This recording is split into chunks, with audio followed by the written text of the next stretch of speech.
Hello and good morning, friends. In today's session, we will be discussing Aphra Behn's The Rover.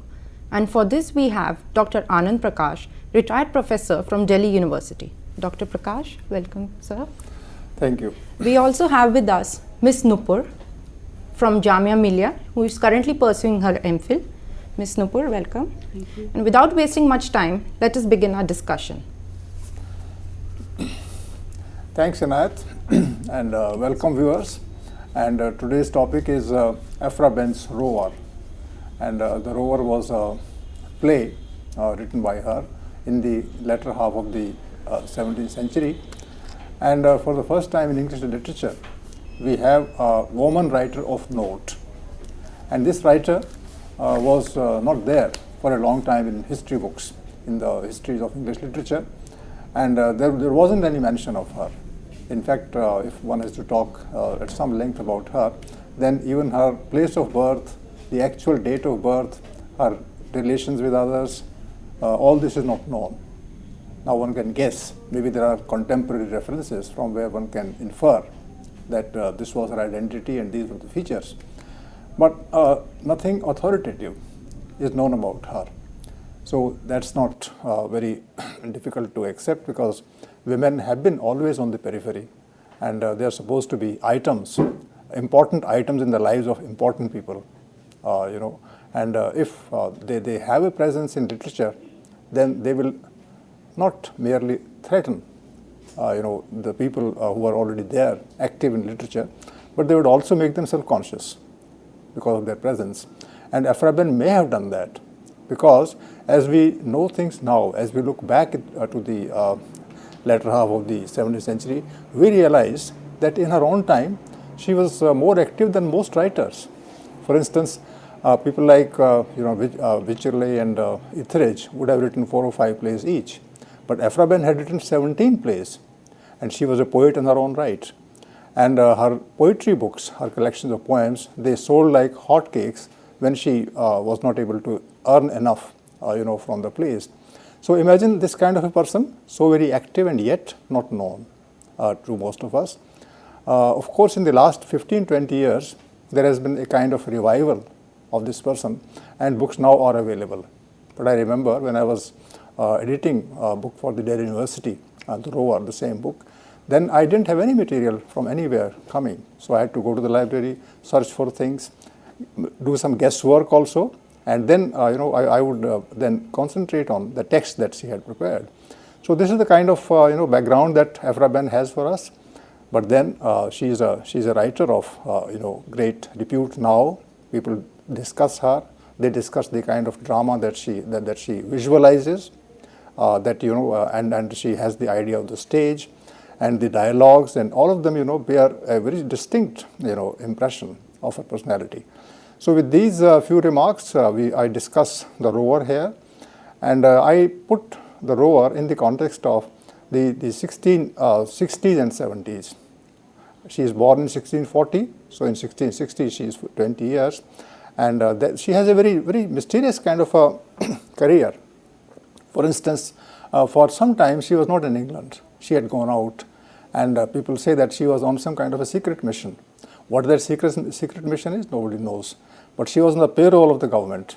And when I say government, I mean Charles II's government.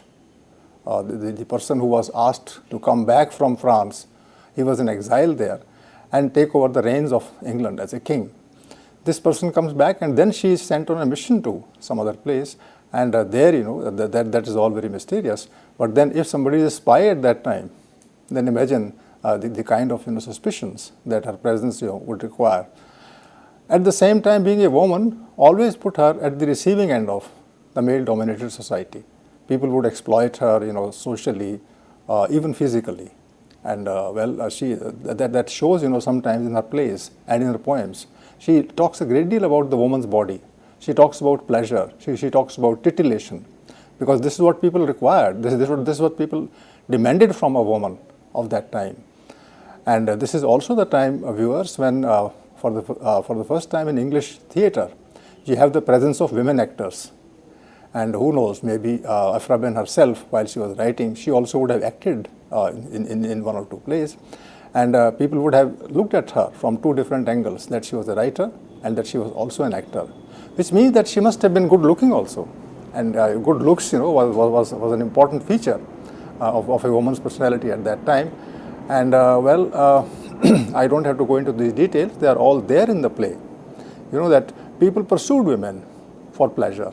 So they were commodities. So you could buy women. That there were a large number of brothels, large number of whores were there at that time, and people just looked at women from the point of view of getting pleasure out of them, out of their company. So she lived in this kind of a world, and that toughened her, that tempered her, that made her a bold woman. And you can see the kind of usage that she has in her plays, where she uses words in order to assert her sexuality, to say it quite clearly. So what kind of a play then do we expect from her in the 17th century? And straight away look at the title, The Rover. The rover is a person who moves around, who wanders around, who has a good look at people. And there is a person in the play called Wilmore, and he has a roving eye. He always looks at women here, there, and he pursues them. And his name also suggests that he has more and more of will, more and more of desire, and that's why his name is Wilmore. So this is a feature also of the 17th century Restoration comedy, that the attributes and the habits of characters are reflected through, are shown through their names, and Wilmore is the rover here. But then, because it was a play written by a woman, so she would not leave Wilmore alone in this distinct category of the rover. So she created another character, and this time a woman character, who also is a rover. And if this man is looking for more and more women to sit with them, to enjoy their company, you also have a woman who wants to do the same.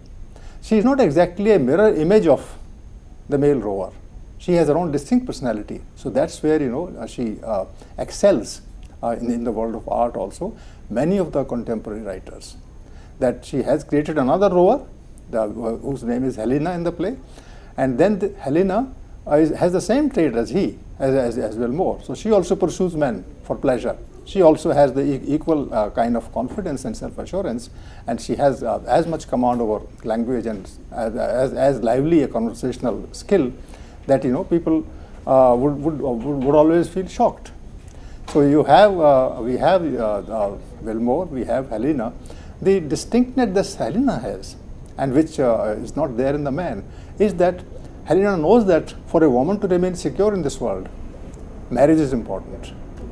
So there is a person who is a rover, who wants to meet more and more persons, who wants to also work out of the confines of marriage, and yet she knows as a woman that unless she marries, she has no security. And the reasons are obvious, because the kind of physical being that a woman is, if she has children, if she bears children, then she has to pay the price for being somewhat liberal about her behavior. So this she knows. So whereas the male rover will not be tied down in marriage, she would insist at certain points of time that she would like to have marriage, and she knows how to make herself attractive. So the male says, okay, I might go to other women, and there she feels jealous that this man will go to other women, but she has her own charms, and then the male rover will be finally brought back into her fold. So this is the kind of interplay between two characters, and that is the crux of this play. This play is meant to enjoy. The play is meant also to throw up questions, and I'll come to questions after I've talked about these characters. I would, in this discussion, focus more or less entirely on the first scene, because the rest of the scene just is a follow-up of the problems that are introduced in the beginning of this play. So let me talk about certain characters who appear, and happily for us, all the characters except one are women, and it is these women who have to bear the brunt of the male company, marriage, love, all those things. And therefore, I think that the first scene is very important so far as this play is concerned. Now, in the first scene, which sets the tone of the whole play, and I'll tell you the plot of the play here.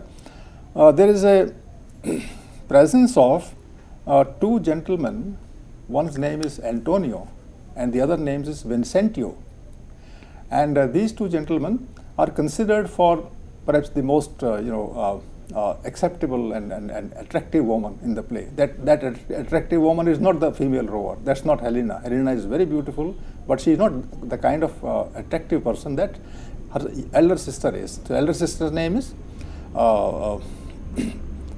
Florinda.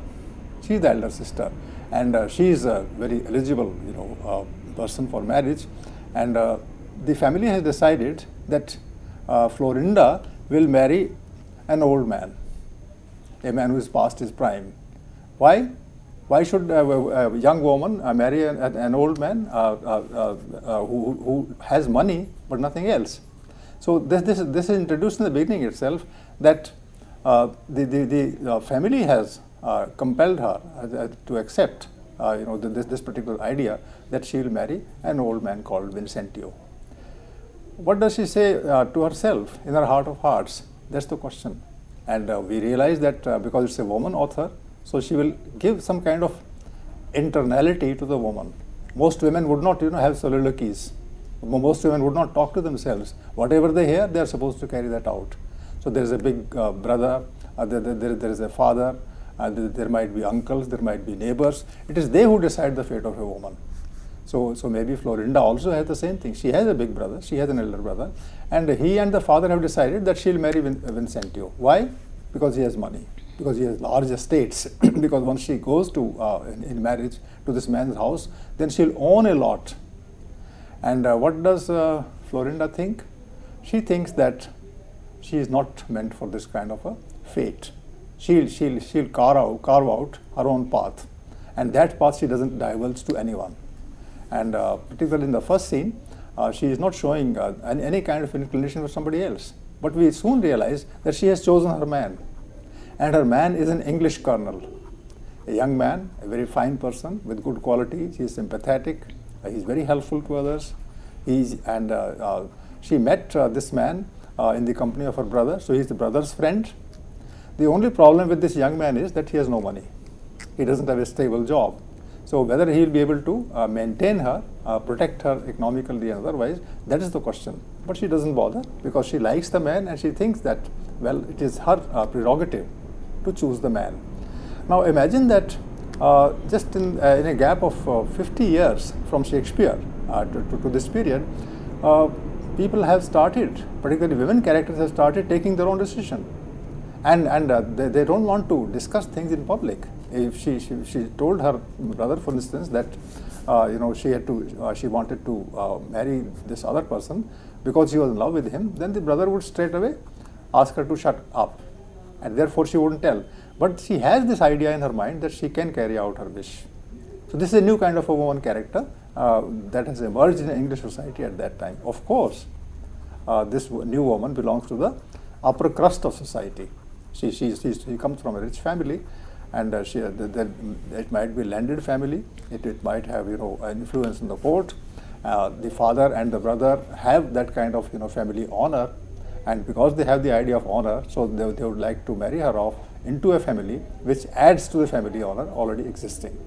So this is their position. But then, because it's the latter half of the 17th century, she can tell herself that she will not do it. She will go against the wishes of her father. She will go against the wishes of her brother.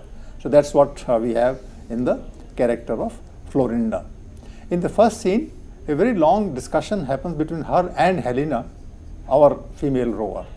And in that discussion, Helena is telling her the same thing that she wants to hear, that she should marry for love.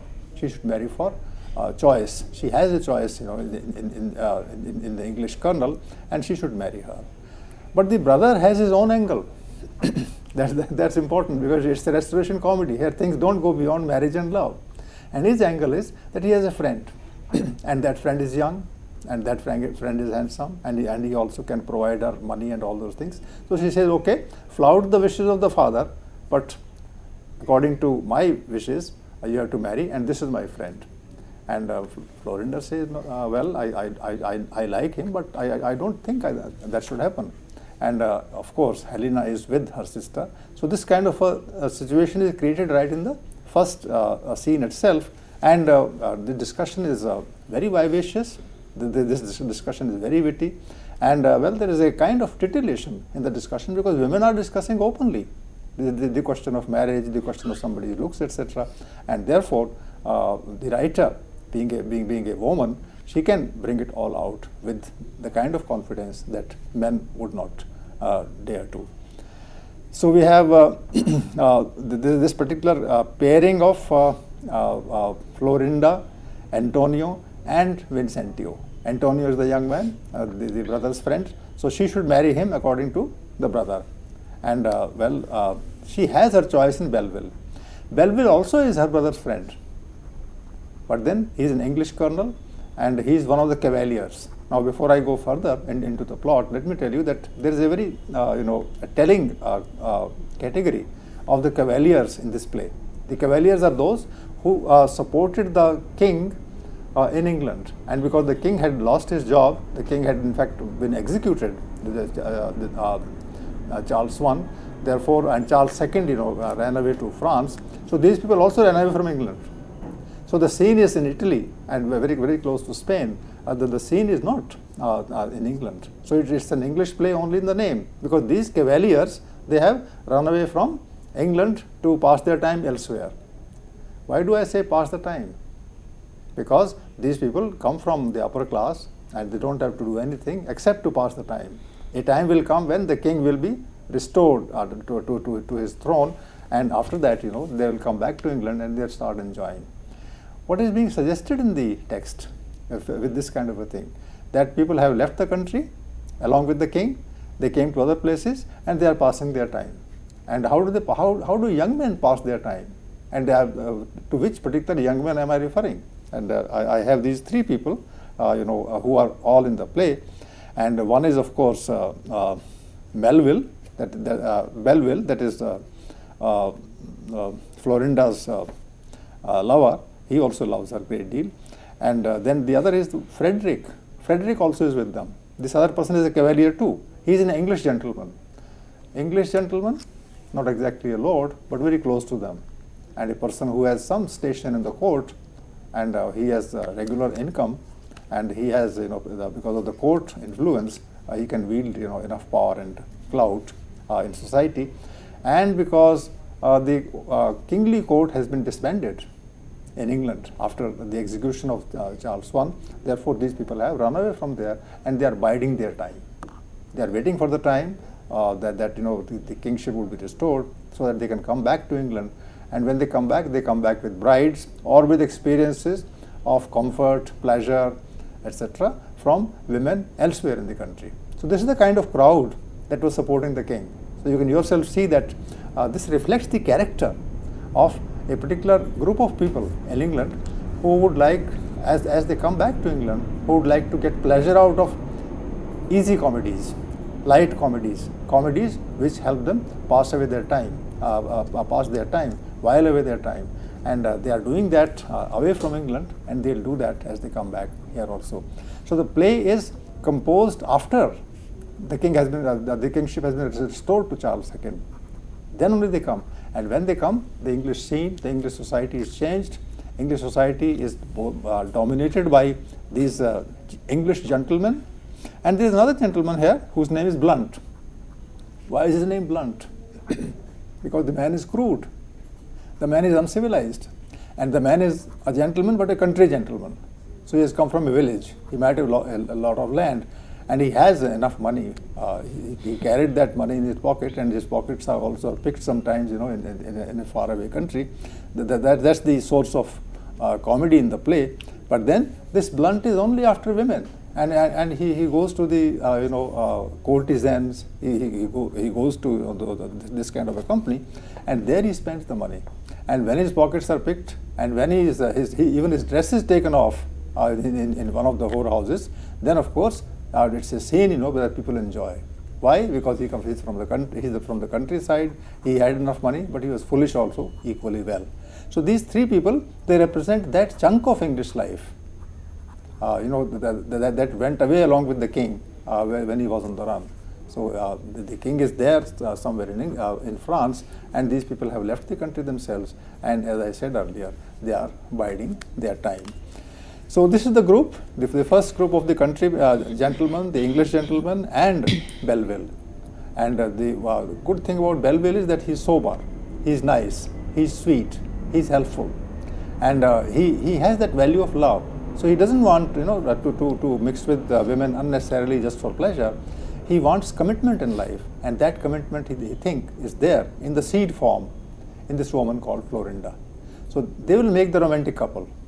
These are the people who will decide that they have to marry, because marriage based on love ensures to them a very fine sense of harmony and a fine sense of togetherness.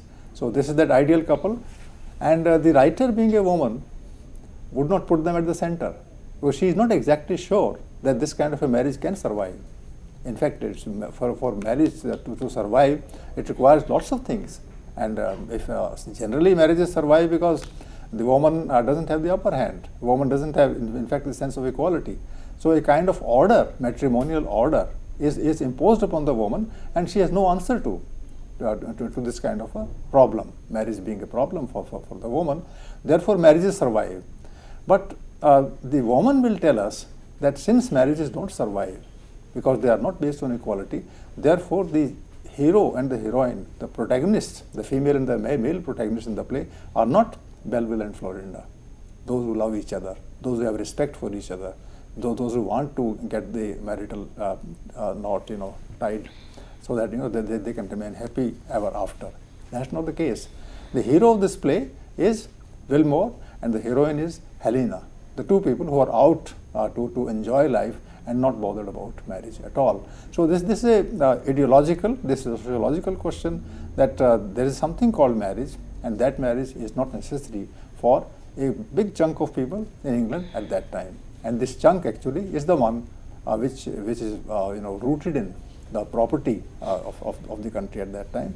And well, if you look around in your own system and society, viewers, if I look around in my own society and time, then I realize that if there is ample money somewhere in our society, then marriages are not supposed to be as serious an affair as they would be in the case of, let's say, middle class individuals. Among the poor people also, marriage might have become weak as an institution. So would be the case perhaps with the upper classes. But the middle classes think of the sanctity of marriage, and maybe, who knows, the writer here is reflecting this middle class consciousness of Belleville and Florinda, particularly Belleville, because he doesn't have money enough. He's a soldier, he's a cavalier, he's a good fighter, and he's a colonel in the army. So a salaried man. So a salaried man with regular income coming, but not that kind of income, which comes from land, which comes from estates, etc. And therefore, this middle class idea of marriage is to some extent explored in the play. It's presented as something serious. But if one comes to marriage as an institution, where there has to be harmony just because people want it, that kind of a thing is not possible. Therefore, the writer is characterizing Wilmore and Helena from the point of view of taking pleasure at a time the king has come back and he has given this kind of a liberty to his followers and to his associates so that they can enjoy life. So this is the first kind of a trio that is discussed in the first scene, and later on, all this will be unfolding into a regular drama. And the end is, so far as Belleville and Florinda are concerned, the end is that they will marry and they will remain happy for quite some time. Now, friends, then I take up the next point, and that point concerns, the major characters in the play, and the major characters are, Wilmore and Helena. So, that is to be discussed now further. Thank you.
So as we come to the second pair of Helena and Wilmore, then we realize that a new perspective is being added to the idea of man-woman relationship.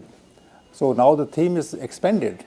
It is not the theme of marriage, it is the ideal or a romantic relationship between a man and a woman based upon their wishes and desires. If they fulfill their desires, if they have wishes, if they have urges, then those urges have to be brought open into the life spectacle, and there one should judge as to the efficacy of these urges and desires. Now, so far as these two characters are concerned, Helena and I've already talked about them and the basic attributes that they have in their character. Helena, as a woman, has this very big problem at home of being sent to, and this is a decision that the family has taken, of being sent to a nunnery, because she is the second daughter, and second daughter does not have a claim on family's property, family's resources, and therefore the family has decided that this woman will go to the nunnery. She will go to some place away from social life, and she will spend her time in God's worship, and she will read, and she will think about her own salvation and those spiritual matters, and she will not be given to life's facilities, life's pleasures. And a young woman of 20 or so and bubbling with energy, a woman who wants to enjoy life, this woman is being sent against her wishes to become a nun, to become a person who is away from all the pleasures of life. And anyway, the human life, the life of flesh and blood, the life of senses, that life is denied to this young person. So how far socially acceptable would such a fate be for those women who have a secondary position in the family and in society, and whether it's justifiable or not. So is it not the case that when women have this kind of a prospect, this kind of a negative prospect that they will not be able to fulfill their mission in life of meeting people, of getting joy out of them, of giving joy to others, of setting up a family, of doing other things of equal importance, when this joy is taken away from them, how should they behave? So this is the question, and well, Inayat, what do you say regarding this? So it is very interesting to see how Aphra Behn has progressed and depicted the position of women, and the boundaries have been blurred, because Helena herself is a rover, which we can see, the female rover. But again, sir, if we have taken in-depth look into the play, it becomes clear that Helena as the rover has a limited role, because even when she's entering the public sphere, so she has to be undergo cross-dressing, be a part of the carnival, or engage in masquerading, and it is only through that then she can perhaps participate in the public sphere. But unlike that, Wilmore, if we are seeing, sir, in his case, he is happily engaging with women without any restrictions, whereas Helena wants Wilmore to get associated with her, but Wilmore at the same time is running behind other women like Bianca. And sir, we can also see that how Behn has beautifully portrayed that the women's role is only restricted to three faiths, either on the basis of nunnery, on the basis of wife, or on the basis of a whore. So nunnery is represented by Helena, nunnery is represented by Helena, wife is represented by Florinda, and perhaps the other latter part is represented by Angelica Bianca. So that's a very beautiful way that she's tried to blur the boundaries, but yet again she has put across us that yes, in the end women's role is limited, but things can change in the future. And that is a hope that she has left us with. That's a very effective point you have made. Yes, and sir. This intervention I appreciate. Yes, sir. And Nupur, what is your view on Helena? Should she go to the nunnery, and should she deprive herself of the pleasures? So actually, I thought of something while you were mentioning this point, that this very idea that on the one hand there are women who are young women expressing themselves, their ideas and their ideas of pleasure. On the other hand, the society also has a nunnery. So can we see nunnery as a kind of a force which is trying to tame women who want to express themselves freely? Like these two opposite forces coexist at a time, and we can see that the society at the time was such that would perhaps not want women to maybe come in their own and perhaps equal men in expression. How should women fight this force, if you think that there is such a force? I think that they should definitely express themselves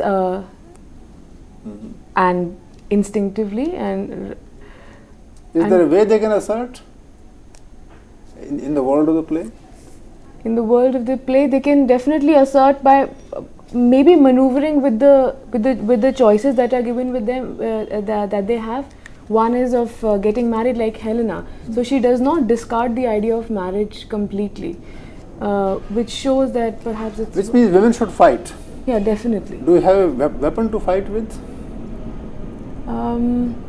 I think just by being themselves and expressing their opinions, that is one of the major weapons where they can... Suppose I suggest that they have a weapon, and that weapon is thought, thinking, wit.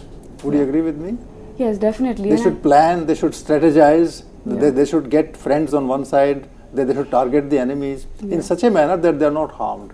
So this kind of a cleverness, this kind of a use of the mind, so that the enemy camp stands divided and they have some kind of a strategy to work out their own issues. Would that be the case? Absolutely. And this reminds me that you also mentioned that how Helena is a witty woman and has the gift of the gab, knows how to use the words well, is good with language and conversation. So it shows that she is this intelligent woman who can take a stand and, as you pointed out, can exercise thought and ideas to fight against certain forces in society. Should a woman be beautiful or beautiful and intelligent together? Tell me. So beauty with brains is the best phrase that I would like to dedicate to women, and who better than Ben has portrayed it beautifully in the play, because Helena herself has an individualistic characteristic about herself, and this we can see in the entire play. Even the ending itself depicts that yes, women can do a lot of things and come out strongly in the public sphere. There is a choice before a woman. She can be coy, she can be sharp and witty. Which choice would you take? Sharp and witty, definitely, sharp sir. And witty. Yes, that's right. So viewers, with the discussion, I learned this very important idea for the woman to survive with the help. And that idea is that a woman has brains and she should use those brains in order to understand her predicament, in order to understand the forces she is ranged against. And she should have the ability, she should develop this ability to see the structures in such a manner that one can find gaps there and exploit them to her advantage. And this is exactly what, in the first scene is being visualized by these women. For instance, the brother already has been taken away from the idea of Vincentio, I told you. So the brother says, okay, to his sister, don't marry Vincentio, the old man, marry the other person, Antonio. So already the brother has been taken away partly by the sister. And the second thing is that the two sisters have put their heads together. Helena and Florinda, they are discussing it. Initially, Florinda didn't want to share her secret with her younger sister. But when she realized that the younger sister was prodding her too much, then she told her that she was in love with somebody else. And then Helena is all the time egging her on, all the time encouraging her to take a stand in society. Now they have, and they also talk to themselves in the first scene. When the brother is sharp with them in his remarks, then they talk to themselves. They straight away don't disagree with him, but they say, tell themselves, sorry, we will not accept this. Particularly Helena has that kind of internal mind, has that kind of internal self. And she says that she will not do all this. And we are certain that in the 17th century, women have this capacity to take a stand on their own. And who can be a better judge of the place of women in society than the author, who herself is a woman and who is a self-made person.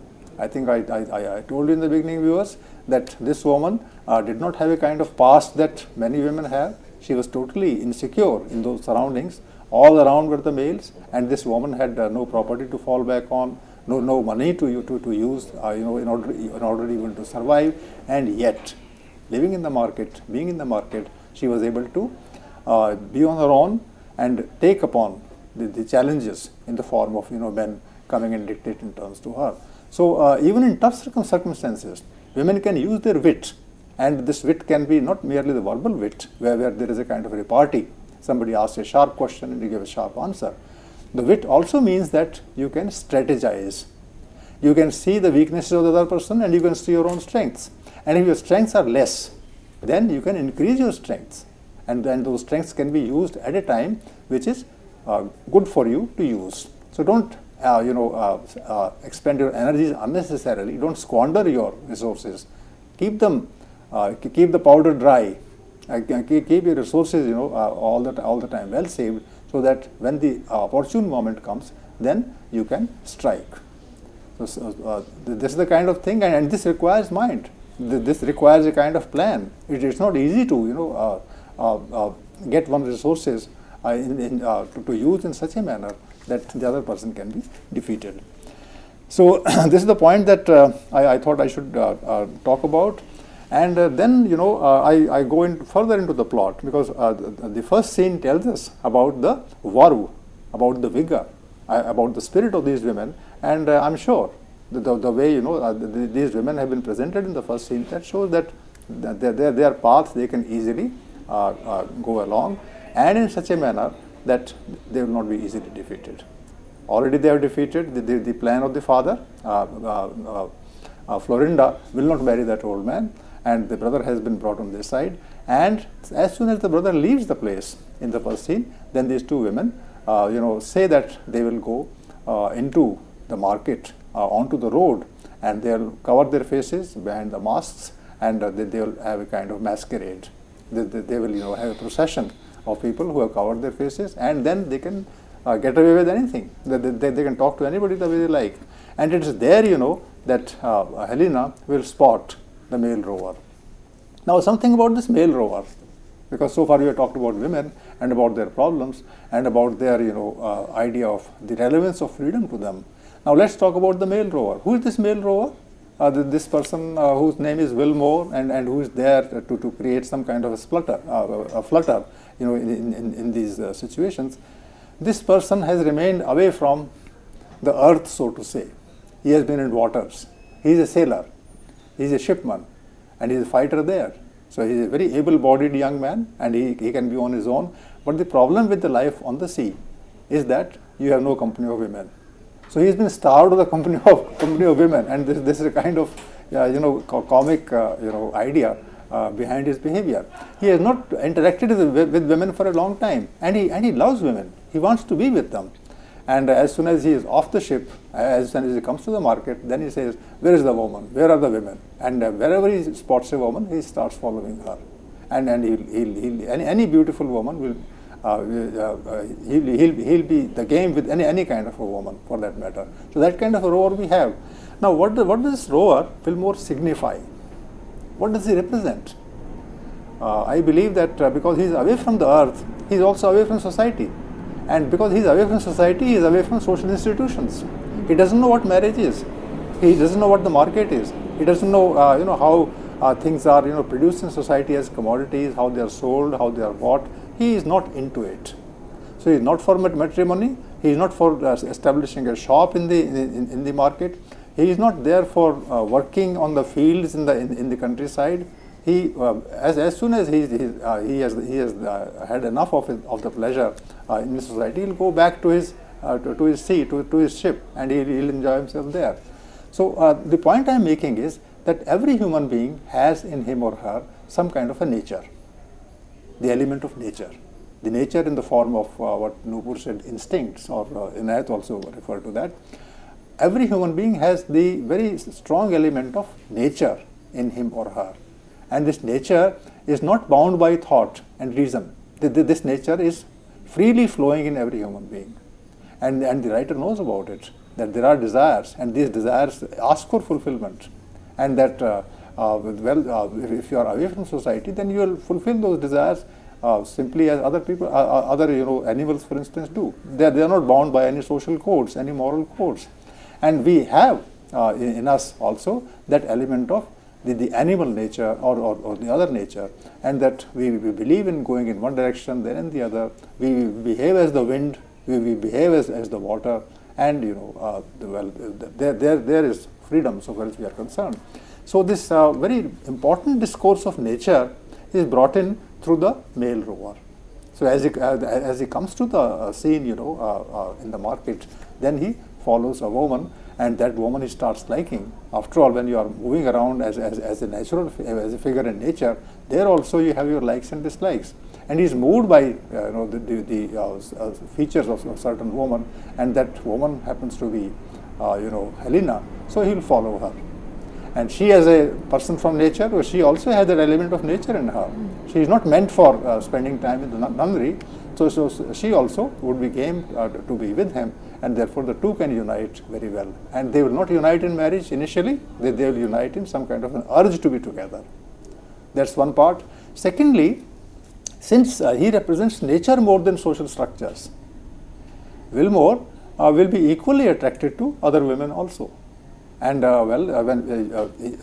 this person doesn't bother about money. He doesn't have money and he doesn't bother about it. But there is in this play a character, the third character, who could have been like perhaps Helena, but she didn't have the family background. And this person's name, as Inayat pointed out, was Angelica.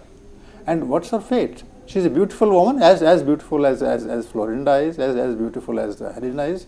But she doesn't have those family resources. She doesn't have that family background, because of which, out of helplessness and by pressures from other people in society, she has been put somewhere as a courtesan. And she's being sold in the market. And imagine, this is 17th century. And in the 17th century in England and in Europe, the market has entered in a big way. And there is a price, put on her. And her photograph, her picture, her picture is hung on the wall of the place, of the room where she lives, and then the price is mentioned. You can spend so much of money, and then you can be with her for a certain amount of time.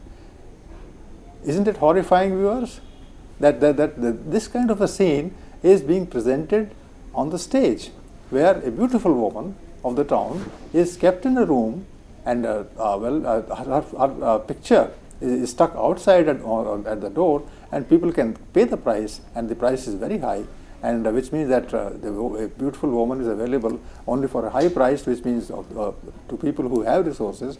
Therefore, the person can enjoy her company. It's horrifying. But then, since it's a woman who is writing it, she can have this kind of a scene, and it's in fact, the strategy works at two levels. One is the world of the play. Within the world, a woman is being sold in the market as a commodity. But outside the play, the writer is showing to the same world that this is what you are reducing women to. You don't respect women at all. It's the same woman who would have made a very fine wife. It's the same woman who would have made a very loving mother. But no, you are not giving her the role of a mother or a sister or a wife. You are giving her the role of a commodity. So anybody who has the money can go and pick her up as if from the shelf. So this is the point that she is making. And imagine, I just want to slightly problematize it further. On the one side, the writer is selling her own art. She's getting money out of it. On one side, she is supporting the king, and the king and the merchant class in England have come on one side, and the poor, peasantry and all village folk, they have gone on the other side. They are being crushed as Puritans. So the country seems to be divided between the poor and the rich. And this woman on the stage, and she is supporting the rich in all cases. But when it comes to writing a play, presenting a play, there she holds a mirror up to the people who own the money. So imagine, within the play, a supporter of money is also exposing the game of money, which means that in her heart of hearts, this woman is telling the world that this world cannot survive, because it doesn't give any kind of dignity and any kind of respect to the women, as much respect as it might give to other people in society. So I would say that the woman in her, The person who accepts, who is forced to accept exploitation, that woman at some level, particularly in art, that woman is reacting. Maybe not knowingly, maybe unknowingly, but you can see that art has this particular character. Art can sometimes give a picture and work against that picture. And this, I think, seems to be happening there. Would you like to say, Nupur, something about this? Yes, sir. I think you have a very valid point over here, that how the play makes a certain point and the playwright then asserts her identity as a woman in another way. But another thing that came to my mind while you were making this point was that in this play we see there's a kind of freeness where people are expressing their, where young people are in pursuit of pleasure, women are treated a certain way, they are not, or they are seen as objects of pleasure. Can we see this as a tendency which came back or which came to English society with a kind of a vengeance after the Puritan regime which preceded it? Can we link these ethos to that time in history? That's a very valid question, really. You know that the Puritans in England in the middle of the 17th century had supported republicanism, and they were going against monarchy. And when they were doing that, then they were giving a kind of dignity to the common masses, because the Puritanism was quite popular in the villages. But it is they who were the bulwark of. They were the strong background of the civil war that was headed by from one side by Oliver Cromwell. And it is because of this that human industry, human labor, human productivity, that also increased.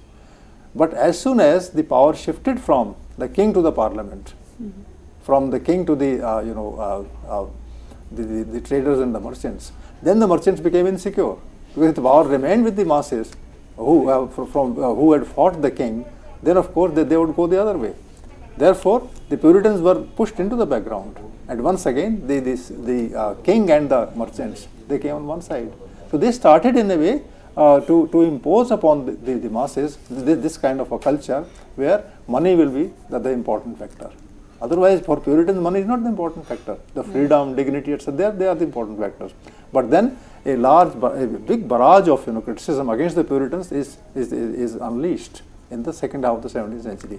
And in fact, all those theatre groups which were temporarily closed, they were brought back into being. And then this kind of a comedy emerged. And later on, of course, this literature will go in a different direction. That's a separate thing. But so far as the quality of literature is concerned, at this time, this literature also is being bought and sold. And it has also been commercialized.